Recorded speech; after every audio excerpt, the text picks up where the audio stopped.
Hello friends, welcome to my new video new day. तो आज हम लोगों ने क्या पढ़ना है। प्रीवियस वीडियो में मैंने आप लोगों को, अगर आपको रिमाइंड हो, मैं रिमाइंड करवा देती हूँ कि पिछली वीडियो में हमने पढ़ा था पार्ट्स ऑफ स्पीच। हमारा जो लेसन है वो अभी स्टार्ट हुआ है और हमने उसकी 4 ब्रांचेस पढ़ी थी। पार्ट ऑफ स्पीच की कौन कौन सी? Noun, pronoun, verb, adverb. ठीक है, 4 ब्रांचेस रिमेनिंग थी, तो वो मैं आज आपको इस वीडियो में हल करवाऊंगी, इस वीडियो में समझाऊंगी कि वो क्या है। और जिसको फर्स्ट 4 में डाउट हो वो मेरी जाके प्रीवियस वीडियो देख सकते हैं। ठीक है, तो आज हमने क्या पढ़ना है, आज हमने कौन सी ब्रांच स्टार्ट लेना है। आज हमारे पास है जो ब्रांच स्टार्टिंग के लिए वो है एडजेक्टिव। What is adjective? अब मैंने आपको एडवर्ब तो बता दिया था, एडवर्ब तो मैंने आपको समझा दिया था क्या होता है, वर्ब को एक्सप्लेन करता है। जो एडजेक्टिव है ना वो भी एडवर्ब से मिलता जुलता है। ठीक है, एडजेक्टिव क्या है? एडजेक्टिव जो है वो नाउन को एक्सप्लेन करता है। ठीक है, जैसे वो था, वो किसको एक्सप्लेन करता था? वर्ड को एक्सप्लेन करता था। ये किसको एक्सप्लेन करता है? It explains noun. अब नाउन कैसे, आप लोग सोचे कि किस तरह से नाउन को एक्सप्लेन करता है। मैं आपको एक एग्जांपल देती हूँ। ओके, मैरी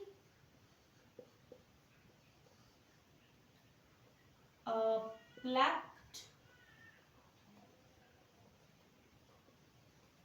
a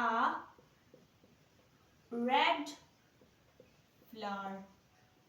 सही है, तो अब मैं आप लोगों से पूछूं कि इसमें नाउन क्या क्या है। ठीक है, एक तो ये नाउन है ना, इसको तो हम लोग छोड़ दे फिलहाल। ठीक है, क्योंकि हमने नाउन नहीं ढूंढना, हमने क्या ढूंढना? एडजेक्टिव ढूंढना है। एडजेक्टिव कहाँ है? एडजेक्टिव यहाँ है। क्या है कि अगर हमें कहा जाए कि मैरी प्लक्ड अ फ्लावर, वो सेंटेंस भी ठीक है, लेकिन उसमें हमें ये नहीं बताया जा रहा कि मैरी ने किस तरह का फ्लावर तोड़ा है। यहाँ पर हमें बताया जा रहा है कि मैरी प्लक्ड अ रेड फ्लावर, लाल रंग का फूल मैरी ने तोड़ा है। तो इसमें क्या है एडजेक्टिव? इसमें है adjective red. This is adjective. Okay, got it. अब मैं आपको इसकी एक दो और एग्जांपल देकर भी समझाऊंगी, बट आप लोग सिर्फ इतना समझ लें कि adjective are slow, fast, bad. किसी चीज की खूबी या खामी को बयान करने को एडजेक्टिव कहते हैं, चाहे वो फिर क्या हो, कोई रंग क्यों ना हो, कोई उसकी खामी क्यों ना हो, कि उसकी खूबी क्या क्यों ना हो, गुड, ब्रिलियंट, जो भी ये सारे के सारे वर्ड जिसमें किसी की तारीफ या किसी की बुराई की जाए उन्हें हम एडजेक्टिव कहते हैं। उन्हें हम क्या कहते हैं? एडजेक्टिव। एडजेक्टिव को आप इस तरह से याद करें कि adjective explains noun. Okay, clear हो गया यहाँ तक? साथ अगर आपको इस टॉपिक में किसी भी तरह का छोटा बड़ा डाउट है तो वो आप मुझसे कमेंट्स में डिस्कस कर सकते हैं, मैं आपका कमेंट्स में आंसर जरूर करूंगी। ओके, एडजेक्टिव तो हमारा अब डन हो गया। नेक्स्ट हमारे पास क्या आ गया? प्रेपोजिशन। प्रेपोजिशन क्या है? अभी तक तो हम पढ़ रहे थे ना कि वर्ड पढ़ा, नाउन पढ़ा, ये तो आप लोगों ने वैसे भी रोजमर्रा की जिंदगी में सुन ही रखा होगा, लेकिन प्रेपोजिशन शायद कुछ लोगों के लिए न्यू चीज है। व्हाट इज प्रेपोजिशन की डेफिनेशन क्या है? कि preposition is the part of speech that, जो हमें बताती है लोकेशन, टाइम एंड डायरेक्शन किसी चीज का। अच्छा, सपोज करें कि मेरे पास एक सेंटेंस है। ठीक है, ball is placed the table। ठीक है, आपको ये सेंटेंस कैसा लग रहा है? मतलब देखने में अजीब सा लग रहा है कि भाई ये क्या बात हुई, ball is placed the table, कि बॉल को हमने रखा है टेबल। क्या टेबल? टेबल के नीचे, टेबल के ऊपर, कहाँ पर रखा है? यहाँ पर क्लैरिफाई नहीं किया गया कि यहाँ पर सेंटेंस इसे देखिए बहुत ज्यादा अजीब सा लग रहा है, ball is placed the table. तो इसमें क्या है, इसमें हमने प्रेपोजिशन ऐड नहीं किया है। प्रेपोजिशन क्या होता है, जो किसी चीज का डायरेक्शन, किसी का टाइम, किसी का कुछ भी जो भी है, जैसे कि अब हमें बताया गया है, अब ये एक सपोज करें टेबल है, ठीक है, ये मैंने टेबल बनाई है, यहाँ पर बॉल पड़ी है।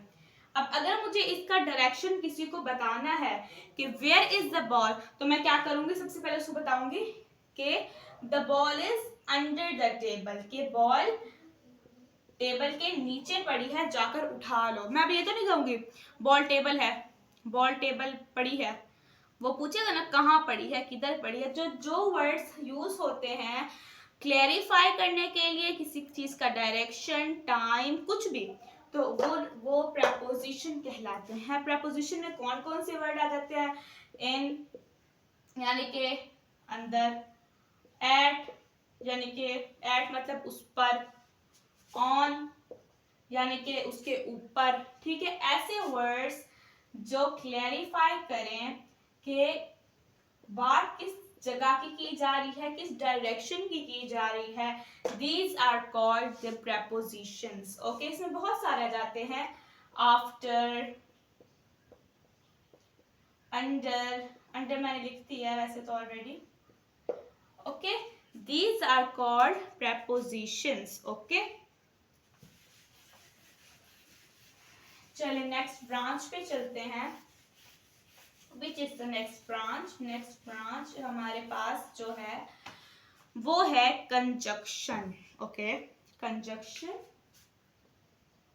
आप लोगों को समझ आ रही होगी, बिकॉज मैं जो बहुत इजी वर्ड्स में आप लोगों को डिस्क्राइब कर रही हूँ, क्योंकि ये हमारे, हम लोग बोलते हैं रोज, जो हम लोग सेंटेंसेस बोलते हैं इसका हिस्सा होता है, लेकिन हम जब उनको मतलब समझने पे आते हैं, जब हम लोग को थोड़ा सा कंफ्यूजन होता है पहली बार, लेकिन आप अगर गौर से समझेंगे, गौर से सुनेंगे, तो आप जरूर इसको समझ सकते हैं। अच्छा जी, कंजक्शन क्या है? कंजक्शन का काम क्या है? इट जॉइन वर्ड्स और सेंटेंसेस, इट जॉइन वर्ड और group of verb in a sentence, ठीक है। ये क्या करता है? वर्ड्स को ज्वाइन करता है, ग्रुप ऑफ वर्ड्स को ज्वाइन करता है इन अ सेंटेंस। अब ये आप लोग समझ रहे होंगे कि ये वो है इन, ऑन, एट, वो तो हो गया प्रेपोजिशन में। फिर ये कंजक्शन क्या है?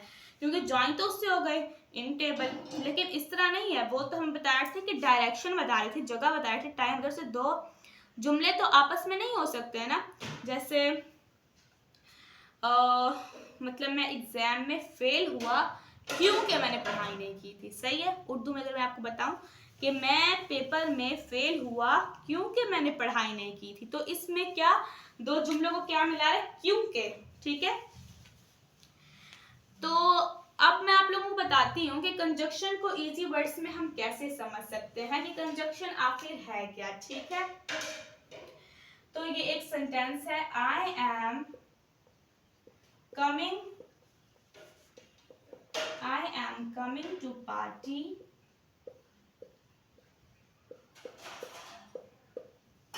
ठीक है। I am coming to party, मैं पार्टी पे आ रही हूं। I have no clothes. अब देखें, ये जो है ये एक अलग सेंटेंस है। I am coming to party, मैं पार्टी पे आ रही हूँ। आई हैव नो क्लॉथ्स, मेरे पास कपड़े नहीं है।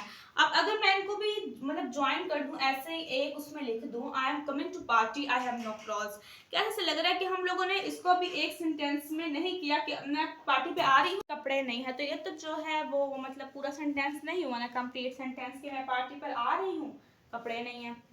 तो इसमें हम क्या करेंगे, इसमें हम लगाते हैं एक वर्ड जो कि दो सेंटेंसेस को आपस में ज्वाइन कर देता है।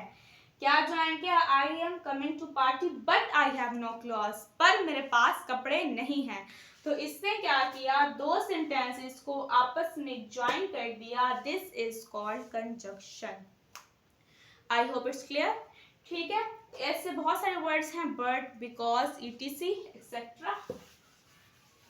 तो ये था हमारे पास कंजक्शन। ओके, अब हमारी जो है वो पार्ट्स ऑफ स्पीच की लास्ट ब्रांच है, ठीक है। इसके बाद जो है वो पार्ट्स ऑफ स्पीच जो है कंप्लीट हो जाएंगे। तो लास्ट क्या है हमारे पास? लास्ट ब्रांच का नेम है interjection. Interjection, what is interjection? अब आप लोग मुझसे पूछेंगे इंटरजेक्शन क्या है, ये प्रेपोजिशन भी गया, कंजक्शन भी गया, अब इंटरसेक्शन आ गया, इंटरजेक्शन सॉरी। इंटरजेक्शन क्या होता है? इंटरजेक्शन होता है कि जब हम कोई न्यूज़ सुनते हैं, जैसे कि आप लोगों ने सुना कि ईद की 10 डेज की हॉलीडेज होने वाली हैं, ईद जो है वो 10 डेज की हॉलीडेज, तब कहते हो ना वाओ अलास, ऐसे जो मतलब जो आवाज़ें निकलती है ना गुड न्यूज़ या बैड न्यूज़ सुन के, वो क्या कहलाती हैं? वो कहलाती हैं हमारे पास interjection. Interjection express strong emotion and often followed by an exclamation mark, यानी कि इसके एंड में हम इस तरह का मार्क लगाते हैं जिसको कहते हैं एक्सक्लेमेशन मार्क। ठीक है, क्या कहते हैं इसको? Exclamation mark. ये एंड में लगाते हैं, जिससे हम कहते हैं ना हुर्रे छुट्टियां हो गई, या फिर कोई मर जाए तो जैसे हम लोग तो उर्दू जबान में कुछ और ही कहते हैं, लेकिन जो अंग्रेजों का है अलास आ ऊ, जो हमारे मुंह से आवाज निकलती है, चोट लगती है हमें, किस तरह की आवाज निकलती है, तो ये हमारे मुंह से जो खुशखबरी या कोई बुरी खबर सुन के जो आवाजें निकलती हैं उनको हम कहते हैं इंटरजेक्शन। सही है, कि जैसे कि आप देखें मैं करती हूँ किस अलास, ये जो आवाज है मेरे मुंह से निकली जब मैंने कहा कि ही डाइड, कि वो मर गया, तो मुझे क्या, इससे हम लोगों को क्या पता चला कि हाँ अफसोस हो रहा है ना।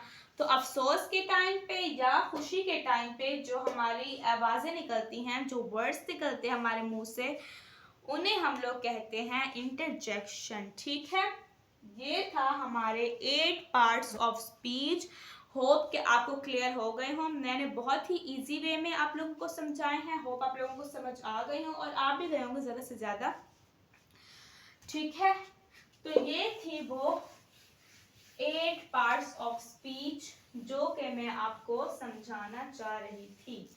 ठीक है, आज हम लोगों ने अपना पार्ट्स ऑफ स्पीच कंप्लीट कर लिया है। अब नेक्स्ट लेसन में इंशाल्लाह टेंसेस करेंगे या कोई और चीज़ करेंगे, वो हम लोग नेक्स्ट में ही डिसाइड करेंगे। तो आपको मतलब होप कर तो समझ आ गया हो। अगर आपको ये वीडियो यूज़फुल लगी हो तो लाइक कीजिए, शेयर कीजिए, सब्सक्राइब कीजिए और अपने फ्रेंड्स के साथ भी ज़रूर शेयर कीजिए, क्योंकि काफ़ी सारे लोगों को पार्ट्स ऑफ स्पीच में कन्फ्यूजन होती है। ठीक है, मिलती हूँ आपसे नेक्स्ट वीडियो में। उम्मीद करती हूँ आप लोग तब तक ये जो पार्ट्स ऑफ स्पीच हैं अच्छे से रिवाइज कर लेंगे, रिमाइंड कर लेंगे और ये आपको कभी नहीं भूलेंगे। ठीक है, मिलते हैं आपसे नेक्स्ट वीडियो में, तब तक के लिए बाय बाय, अल्लाह हाफिज़।